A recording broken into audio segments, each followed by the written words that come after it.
पूरे देश को ये बताने आया हूं कि हमने 3 कृषि कानूनों को वापस लेने का, रिपील करने का निर्णय लिया है।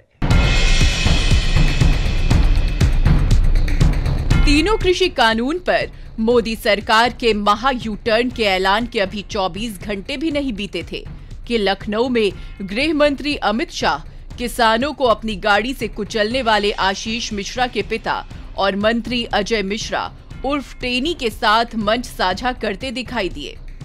इस पर सपा मुखिया अखिलेश ने ट्वीट करके लिखा, झूठी दूरबीन लेकर ढूंढने का ढोंग पूरा था, जबकि बगल में छोरा जगत ढिंढोरा था।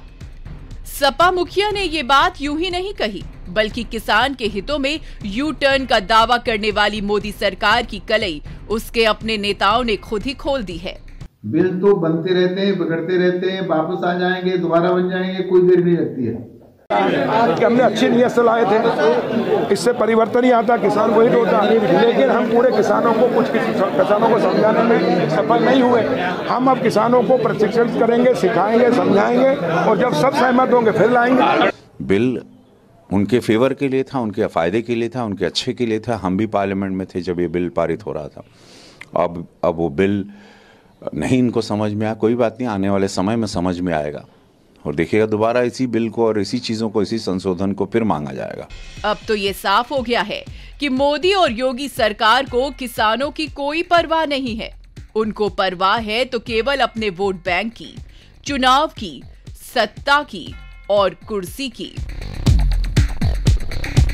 1 साल से ज्यादा चले किसान आंदोलन में जब देश का अन्नदाता गर्मी, धूप, जाड़ा, बरसात और कोरोना महामारी झेल रहा था, तब तो मोदी और योगी अपने अहंकार में डूबे हुए थे। लेकिन अब यूपी और पंजाब जैसे सूबों के चुनाव देखते हुए मोदी जी किसानों का रहनुमा होने का ढोंग कर रहे हैं। जो सरकार मंडियां खत्म कर रही हो, कानून के सारे उद्योगपतियों की मदद कर रही हो, उससे क्या उम्मीद करोगे आप? तो जहां उन्हें 3 कानून वापस लिए हैं, जनता को सावधान रहना पड़ेगा। चुनाव के बाद हो सकता है फिर कानून ले आए ऐसा।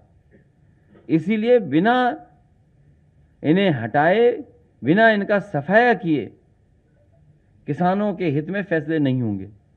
लेकिन फैसला अब यूपी के किसानों को लेना है कि वो योगी और मोदी के ढोंग में फिर से फंसते हैं या अखिलेश यादव से किसान हितैषी समाजवाद का साथ देते हैं।